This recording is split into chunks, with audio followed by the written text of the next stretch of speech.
Good morning आप सभी को। प्रीवियस क्लास में हमने पढ़ा था वेल्डिंग। ठीक है, वेल्डिबिलिटी किस पे डिपेंड करता है, किस पे नहीं करता है। किसको हम बढ़ाएंगे तो हमारा क्या होगा, वेल्डिबिलिटी घटेगा, किसको घटा कम करेंगे तो हमारा वेल्डिबिलिटी बढ़ेगा। और अभी हम लोग पढ़ेंगे टाइप्स ऑफ वेल्डिंग। तो इसको पढ़ने से पहले आप लोग क्या कीजिए, मेरे चैनल को सब्सक्राइब कीजिए एंड लाइक शेयर कमेंट सभी लोग कीजिए। और कमेंट में आप लोग को कोई डाउट है तो क्वेश्चन भी कीजिए, उसका भी आंसर आपको प्रॉपरली मिलेगा। और जितने भी लाइव हैं तो वो सभी लोग क्या करें, सब्सक्राइब करें। और जो लोग देख रहे हैं, इसके पहले हमने वेल्डिंग का 2 लेक्चर लिया है, वो दोनों को देखिए, उसके बाद आप लोग को ये समझ में बढ़िया से आएगा। नहीं तो फिर कन्फ्यूजन, यदि कोई कन्फ्यूजन डाउट है तो आप लोग कमेंट में लिखिए। तो हम लोग पढ़ेंगे टाइप्स ऑफ वेल्डिंग। वेल्डिंग को 3 भाग में बांटा गया, एक सॉलिड स्टेट, दूसरा लिक्विड स्टेट, तीसरा सॉलिड लिक्विड बोथ। तो सॉलिड स्टेट को हम लोग ऑटोजीनियस वेल्डिंग बोलते हैं। इसमें क्या होता है, no filler material. Solid state में नो फिलर मटेरियल, इसमें जो है फिलर मटेरियल जो रड हम लोग इलेक्ट्रोड यूज करते हैं, इसमें क्या होता है, इलेक्ट्रोड नहीं लगता है। उसके बाद लिक्विड स्टेट वेल्डिंग को हम लोग क्या बोलते हैं, फ्यूजन वेल्डिंग। फ्यूजन वेल्डिंग में क्या होता है, application of heat. Fusion welding में एप्लीकेशन ऑफ हीट, यानी हीट का एप्लीकेशन चाहिए इसको। इसमें क्या होता है, फिलर मटेरियल यूज होता है। लिक्विड स्टेट में क्या होता है, फिलर मटेरियल यूज होता है। उसके बाद सॉलिड लिक्विड जो है, इसको हम लोग क्या बोलते हैं, हेट्रोजीनियस वेल्डिंग। हेट्रोजीनियस वेल्डिंग को मोस्टली हम लोग को 2 ही पढ़ना रहता है, सोल्डरिंग और ब्रेजिंग। तो एक तीसरा है, इसको हम लोग एडहेसिव बॉन्डिंग भी बोलते हैं। तीसरा हम लोग को पढ़ना यही 2 है, इसी 2 से क्वेश्चन पूछता है। सोल्डरिंग क्या होता है, ब्रेजिंग क्या होता है, सोल्डरिंग का टेम्परेचर कितना होता है, ब्रेजिंग का क्या होता है, इसको हम लोग आगे देखेंगे। सोल्डरिंग 430 डिग्री से नीचे होता है और 430 से अबव में क्या होता है, ब्रेजिंग आ जाता है। इसको हम लोग डिटेल्स में बाद में पढ़ते हैं। उसके बाद चलिए आते हैं, ये सॉलिड स्टेट को 4 भाग में बांटा गया है। सॉलिड स्टेट वेल्डिंग को 4 भाग। सॉलिड स्टेट में नो फिलर मटेरियल, यानी रड का जो इलेक्ट्रोड होता है उसका उपयोग इसमें नहीं होता है।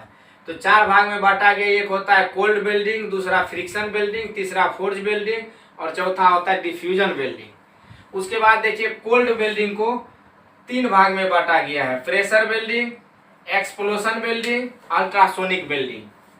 उसके बाद हम लोग आते हैं लिक्विड स्टेट में। लिक्विड स्टेट में इस लिक्विड स्टेट को 3 भाग में बांटा गया है।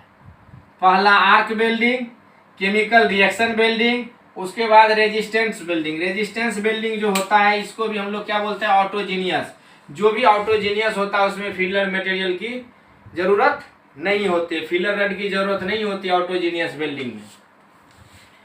तो अब हम लोग देखते हैं आर्क वेल्डिंग क्या होता है। और मोस्टली आर्क वेल्डिंग जो है कॉमनली यूज्ड यही होता है, ये जो है मोस्टली यूजेबल है।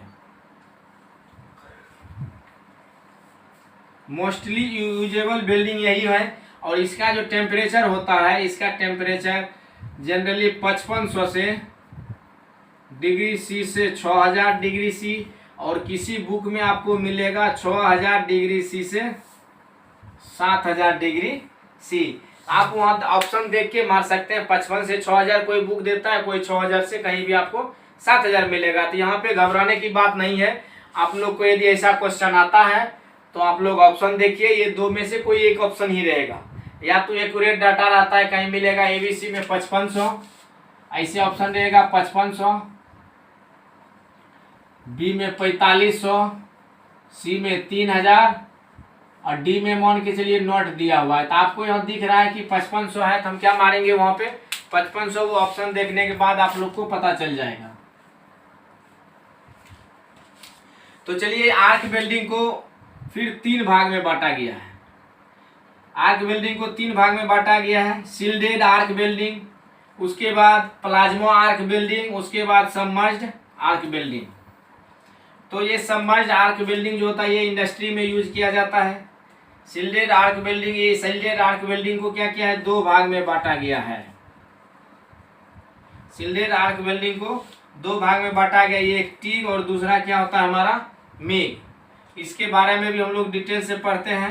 नेक्स्ट क्लास में टी क्या होता है, मी क्या होता है, ये सब जो बिल्डिंग है इसका उपयोग कहाँ होता है, ठीक है, इसका उपयोग क्या होता है, सबसे बढ़िया बिल्डिंग का जब से आउटपुट किसका बढ़िया है, कौन इंडस्ट्री में कर रहे हैं, कौन किस में कर रहे हैं, ये हम लोग आगे इस सबको पढ़ते हैं।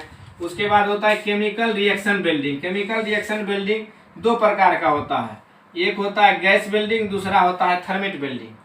तो गैस बिल्डिंग फिर 3 प्रकार का होता है। गैस बिल्डिंग को भी 3 भाग में हम लोग बांटे हैं, तो इसके बारे में हम लोग नेक्स्ट पढ़ते हैं। गैस बिल्डिंग को 3 भाग में बांटे हैं कि इसमें फ्लेम के आधार पे। ऑक्सीडाइजिंग बिल्डिंग का 3 होता है ना, न्यूट्रल, कार्बोडाइजिंग और ऑक्सीडाइजिंग होता है ना, तो वहाँ हम लोग इसको नेक्स्ट में पढ़ते हैं। उसके बाद चलिए देखिए रेजिस्टेंस बिल्डिंग। रेजिस्टेंस बिल्डिंग का बहुत भाग में इसको बांटे हैं, इसमें सब नहीं लिखा हुआ है, कुछ है तो उसको हम लोग बाद में ऐसे पढ़ लेंगे। स्पॉट बिल्डिंग होता है, प्रिक्यूशन बिल्डिंग होता है, बीम बिल्डिंग होता है, फ्लश बट होता है, ऑफसेट बट होता है, प्रोजेक्शन बिल्डिंग होता है। यहाँ से देखिए इस क्वेश्चन से डायरेक्ट क्वेश्चन यहाँ से आता है प्रोजेक्शन बिल्डिंग से, यानी मल्टी पॉइंट बिल्डिंग कौन सा है, ऑप्शन में दे देगा, ठीक है, यही क्वेश्चन पूछता है, बार बार पूछता है, लगभग बिल्डिंग से क्वेश्चन उठाएगा, तो इसको लॉलीपॉप क्वेश्चन बोलते हैं। सभी जगह यही क्वेश्चन, लगभग ये क्वेश्चन हमको देखने के लिए मिलेगा। कोई भी क्वेश्चन बैंक बनाइए, इसरो, DRDO, कहीं भी टेक्नीशियन कुछ भी पढ़ना है आप, तो बिल्डिंग से ये क्वेश्चन जो कॉमनली, इसको हम लोग लॉलीपॉप क्वेश्चन के नाम से बच्चे जानते हैं, सभी जगह ये पूछे जाते हैं क्वेश्चन। तो मल्टी पॉइंट बिल्डिंग कौन सा है, प्रोजेक्शन बिल्डिंग। ऐसे ऑप्शन दे देगा वो what is multi point building कौन है, मल्टी पॉइंट बिल्डिंग क्या है, ऑप्शन दे दिया प्रोजेक्शन, स्पॉट, प्रिकॉशन, बीम, जो भी होता है इधर 4 ऑप्शन दे देगा। लेकिन उसको हम लोग क्या यहाँ पे देख लीजिए, एकदम इसको ध्यान में रखिएगा, ये क्वेश्चन जो बहुत इंपॉर्टेंट है, खास करके इसरो में ये क्वेश्चन बहुत बार पूछ चुका है और पूछता है। तो मल्टी पॉइंट बिल्डिंग हमारा क्या है, प्रोजेक्शन बिल्डिंग है। अब इस बिल्डिंग को हम लोग क्या करेंगे, बारी बारी से पढ़ेंगे। और बिल्डिंग हमारा लगभग जो है पूरा बिल्डिंग यदि हम लोग पढ़ते हैं तो 100 घंटे का क्लास बिल्डिंग का चलता है।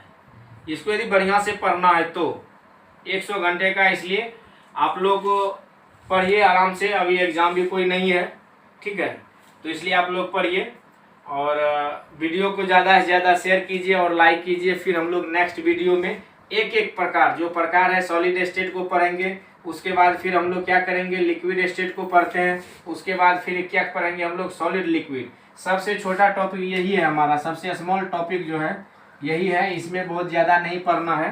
ये 1 दिन का क्लास है, लेकिन इधर हम लोग को 4 से 5 दिन लगेंगे एक एक टॉपिक में, ठीक है। तो आप लोग पर डे क्लास में लाइव रहिए, एकदम समय से जो है 10 PM में आप लोग जो है लाइव हो जाइएगा, लेट मत कीजिएगा।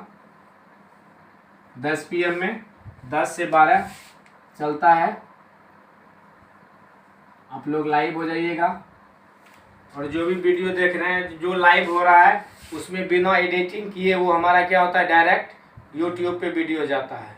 यदि आप लाइव नहीं हो पा रहे हैं तो आप हमारे चैनल पे जाके वीडियो को कभी भी देख सकते हैं। Thank you.